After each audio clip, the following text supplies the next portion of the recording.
Hello అండి. Welcome to our channel. నేను మిసిరి. మన ప్రియ సఖి మీకు ఎలా అనిపించింది? కామెంట్‌లో తెలపండి. ఇక కథలోకి వెళ్ళిపోదాం. ప్రియ సఖి 215 మాళవిక కాల్ కట్ చేసి బయటికి వచ్చింది రాజేశ్వరి. డ్రైవర్‌కి చెప్పి దీవెన కారులో ఎక్కించింది దీవెన్ని. దీవెన కారు ముందుకు కదిలింది. కారు బయట నిలబడి వెయిట్ చేస్తున్న స్వరూప్ దీవెన వెళ్ళిపోతుంటే చూశాడు. ఈ కార్ ఫాలో అవ్వు స్వరూప్కి మెసేజ్ చేసింది దీవెన. అది చూసి ఆమె కారుని ఫాలో అయ్యాడు స్వరూప్. శ్వేత వాళ్ళ ఇంటి దగ్గర కార్ ఆపి డ్రైవర్ని వెళ్ళిపోమని చెప్పింది దీవెన. దీవెన చెప్పినట్టుగానే డ్రైవర్ వెళ్ళిపోయాడు. ఇంట్లోకి కూడా వెళ్లకుండా స్వరూప్ కార్ దగ్గరికి వెళ్ళింది. కారులో కూర్చుంది. ఏమైంది? అతను చాలా మామూలుగా అడిగాడు.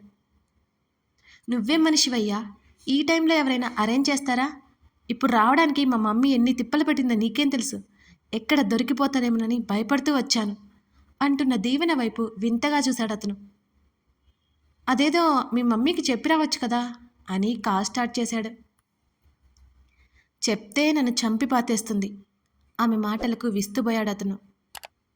ఎందుకలా? అయోమయంగా అడిగాడు స్వరూప్. ఎందుకు అంటే రాత్రిళ్ళు ఎవరు బయటికి పంపిస్తారు అని కసిరి కోపంగా కూర్చుంది. ఆమె ప్రవర్తన సగం అర్థమయ్యి కానట్టు ఉంది స్వరూప్కి. రెస్టారెంట్ వైపుకి కారు మళ్లించాడు. ఆమెని కదిలించాలన్నా కూడా అతనికి కాస్త భయంగా ఉంది. కదిలిస్తే అరుస్తోంది. రెస్టారెంట్ ముందు కారు ఆపాడు. అప్పటికే కోపం పోయి రిలాక్స్ అయిపోయింది దీవెన. పర్లేదు, కాస్త దూరం తీసుకొచ్చావు అంటూ కారు దిగింది. అతడిని అండి, మీరు, గారు అని పిలిచి ఆమె ఏకవచనంలోకి మారిపోవడం అతనికి నచ్చింది. అతని భుజాల దగ్గరకు ఉంటుందేమో. ఆమె మాటలు, ఆమె బిహేవియర్ అంత చిన్నపిల్లలా ఉంటుంది అతనికి. భలే క్యూట్గా అనిపిస్తుంటుంది కూడా. ఇద్దరూ వెళ్ళి టేబుల్ ముందు కూర్చోగానే మెనూ తీసుకుని తనకు నచ్చినవి ఆర్డర్ చేసింది దీవెన. నువ్వు కూడా నచ్చింది ఆర్డర్ చేసుకో. ఇప్పుడు నేను చెప్పాను, అది నా ఫేవరెట్ ఐటమ్స్, గుర్తుపెట్టుకో అంటూ మెనూ అతని వైపుకు పెట్టింది దీవెన. నేనెందుకు గుర్తుపెట్టుకోవాలి? అది అందుకుంటూ అన్నాడు స్వరూప్. అతని వైపు అదోలా ముఖం పెట్టి చూసింది దీవెన. నీకు లేడీ ఫ్రెండ్స్ ఉన్నారా? ఆమె సడన్గా అలా అడగడంతో ఎందుకు అడిగిందో అర్థం కాలేదు స్వరూప్కి. ఎందుకు అలా అడుగుతున్నావు అని అడిగాడు అయోమయంగా. ఏమీ లేదులే అంది మూతి తిప్పుతూ. లేరు అన్నాడు అతను. అనుకున్నా, శుద్ధ మొద్దు అని తిట్టుకుంది దీవెన అతన్ని మనసులోనే. ఫుడ్ ఆర్డర్ ఇచ్చిన తర్వాత అతని గురించి, అతని ఫ్యామిలీ గురించి తెలిసిన తర్వాత కూడా మళ్ళీ అడగసాగింది దీవెన. నీ గురించి చెప్పు అని అడిగాడు స్వరూప్. నేను, మా అక్క, మా మమ్మీ, మా డాడీ. చిన్న కుటుంబం, చింతలేని కుటుంబం. మా అక్కకి పెళ్ళైపోయింది. ఇప్పుడు మనమే సింగిల్ క్వీన్ అంటూ భుజాలు కదిలించింది. ఆమె మాటలు భలే చిత్రంగా ఉంటే నవ్వు తెప్పిస్తున్నాయి అతనికి. ఇద్దరూ తిన్నంతసేపు మాట్లాడుకుంటూనే ఉన్నారు. నిజానికి దీవెన మాట్లాడుతూనే ఉంది అతనికంటే. ఆమె మాటలు ఎంత విన్నా వినాలి అనిపిస్తూనే ఉంది. తినేసిన తర్వాత ఇద్దరూ బయటకు వచ్చారు. టైం చూస్తే 9 అయిపోయింది. ఫాస్ట్గానే టైం అయిపోయిందే మనసులో అనుకుంది దీవెన. కార్లో కూర్చొని 1/2 అవర్ అలా తిరిగేసి ఆ తర్వాత వెళ్ళిపోదాం అన్నాడు స్వరూప్. ఆ మాట తనే చెప్పాలి అనుకున్న దీవెనకి అతని నోటి నుంచి రాగానే హమ్మయ్యా అనుకుంది. సరే, చాలా మామూలుగా చెప్పింది. మనం కలిసి 10 డేస్ అవుతుంది అంతేనా అని అడిగాడు స్వరూప్. అవును, ఏం? అతని వైపు ఆతృతగా చూస్తూ అడిగింది Deevena. I think I am in love with you అన్నాడు స్వరూప్. అతని మాటలకి షాక్ కొట్టినట్టు బిగుసుకుపోయింది దీవెన. అతని కారు ముందుకు వెళ్తోంది నెమ్మదిగా. నీకు తొందర ఏం లేదు, నిదానంగా ఆలోచించుకొని చెప్పు. నీకు సమాధానం ఏదైనా నేను యాక్సెప్ట్ చేస్తాను అన్నాడు స్వరూప్. ఎగిరి గంతేయాలనిపిస్తున్నా అంతలోనే సందేహం. తన గురించి ఏం తెలుసని ప్రేమ అంటున్నాడు? దీవెనకి అర్థం కాలేదు. ఆమెను ఇంటి దగ్గర కాస్త దూరంలో డ్రాప్ చేసి ఒక్క మాట కూడా మాట్లాడలేదు అతను. టెన్షన్ పడకు, నిదానంగా ఆలోచించు, గుడ్ నైట్. ఆమెను హత్తుకోగానే అదిరిపడింది. అతడు ఏమీ జరగనట్టు ఆమెని దిగమన్నట్టు చూశాడు. గబుక్కున కారు దిగింది. అతను చిరునవ్వు విసిరి వెళ్ళిపోయాడు. అతడు అలా బిహేవ్ చేస్తాడని ఏమాత్రం ఊహించిన దీవెన మాత్రం నిజంగానే పిచ్చ షాక్లో ఉంది. తన తండ్రితో మాట్లాడి రూంలోకి వచ్చాడు గగన్. కూర్చుని లెక్కలు వేసుకుంటున్న ధరణి తల మీద టపీమని ఒక్కటిచ్చి కళ్ళు చిట్లించి చూశాడు. ఇలా కొడుతూ ఉండండి, ఏదో ఒక రోజు నాకు మెంటల్ వస్తుంది. ధరణి తల మీద చేయి వేసుకుని అతని వైపు ఉక్రోషంగా చూస్తూ అంది. అరే జోక్ చేయకు, ఆల్రెడీ నీకు వచ్చి ఉంది, ఇంకా కొత్తగా వచ్చేదేముంది అంటూ బెడ్ మీద వాలాడు ఆమె పక్కన. మీరు నన్ను అవమానిస్తున్నారు అంది ధరణి రోషంగా. నిజాలు నిజాలు ఇలాగే ఉంటాయి అని అతను అనగానే మూతి తిప్పింది ధరణి. ఏంటి తెగ చించుతున్నావు?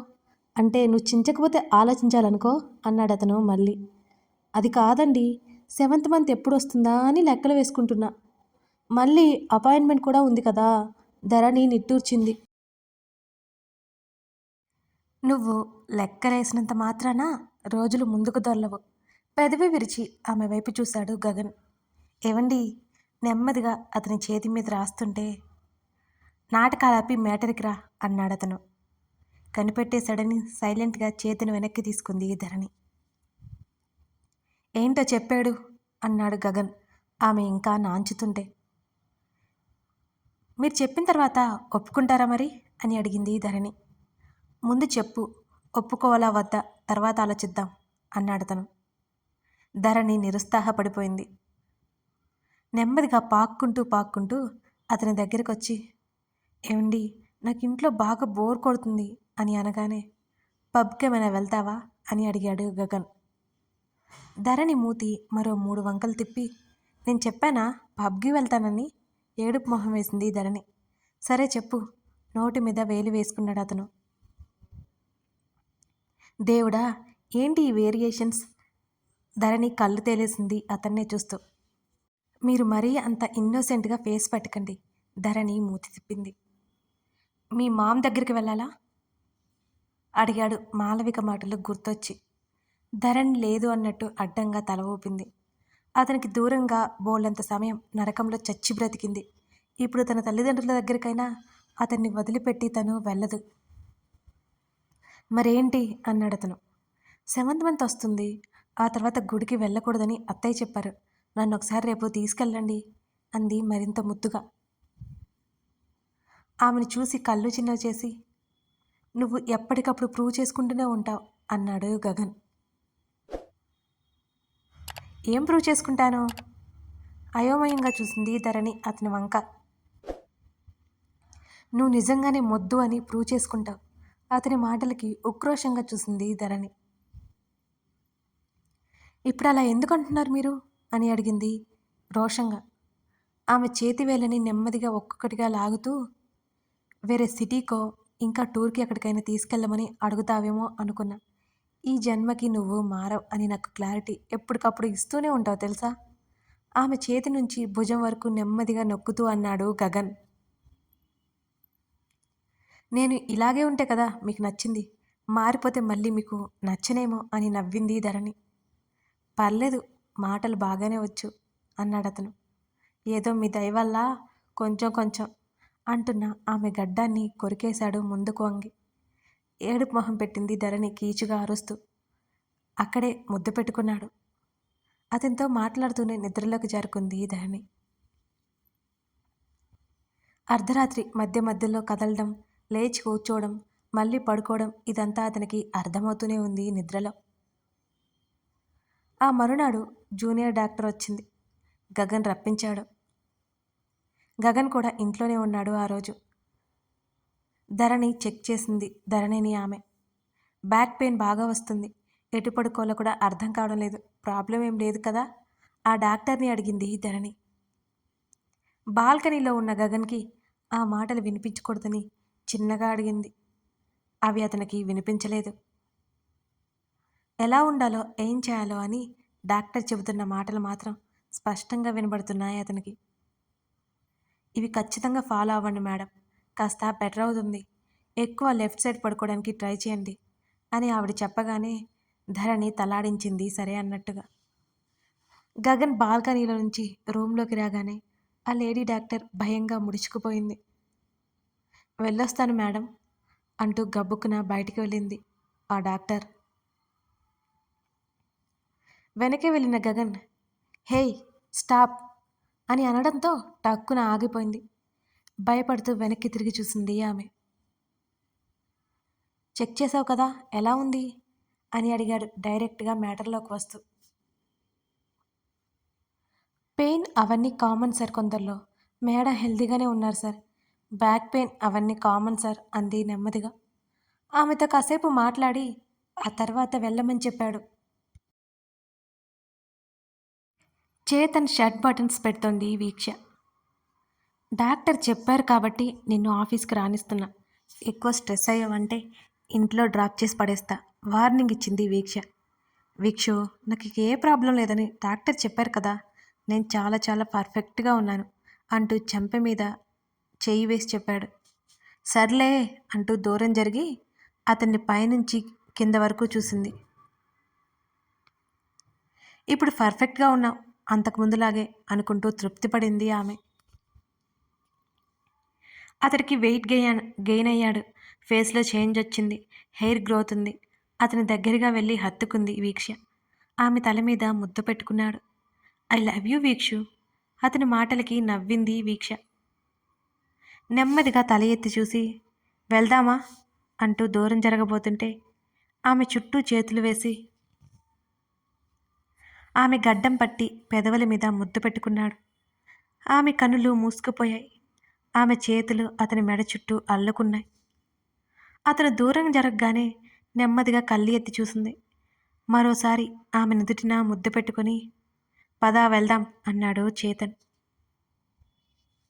ఎన్నో రోజుల తర్వాత కొడుకుని అలా చూసిన రాజేశ్వరి దంపతులు తెగ ఆనందపడిపోయారు.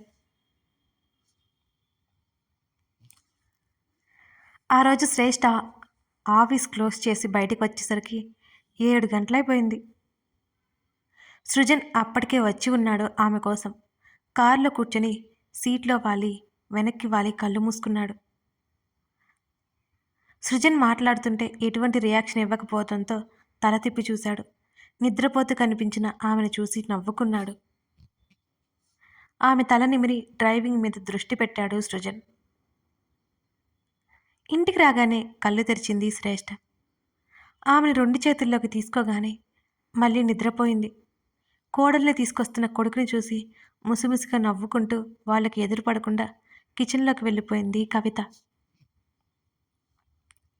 సరాసరి ఆమెను గదిలోకి తీసుకెళ్లి మంచం మీద పడుకోబెట్టాడు సృజన్. అతను ఫ్రెష్ అయ్యి భోజనం గదిలోకి తెప్పించి ఆమెను నిద్రలేపాడు. అప్పటికే ఫుల్గా ఆకలిగా ఉండడంతో నిద్రముఖంతోనే అది తినేసింది శ్రేష్ఠ. ఫ్రెష్ అవ్వు అని అన్నాడు సృజన్. ఓపిక లేదు, నిద్ర వస్తుంది సృజన్, పడుకుంటా ఆమె అంటుంటే వినకుండా బలవంతంగా బాత్రూంలోకి తోశాడు సృజన్. వేన్నీళ్ళు రెడీ చేశాను చూడు ఆమెకి వినిపించేలా అరిచి ఆమె బ్యాగ్ నీట్గా పక్కన పెట్టేశాడు.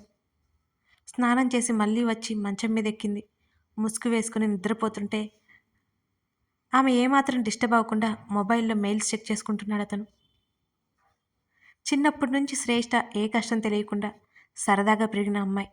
ఇప్పుడు ఆమె ఏదో చేయాలంటే ఇదంతా ఒప్పుకున్నాడు. కానీ ఆమె ఇలా కష్టపడ్డం అతనికి ఏమాత్రం ఇష్టం లేదు. శ్రేష్ఠ వైపు ఒకసారి చూసి పనిలో పడిపోయాడు సృజన్. కథ కొనసాగుతోంది. రోజు ఏంటి ఈ అమ్మాయి లైక్స్, కామెంట్స్, సబ్స్క్రిప్షన్ అది ఇది అని అడుగుతుంది అని అనుకుంటున్నారా మీరు?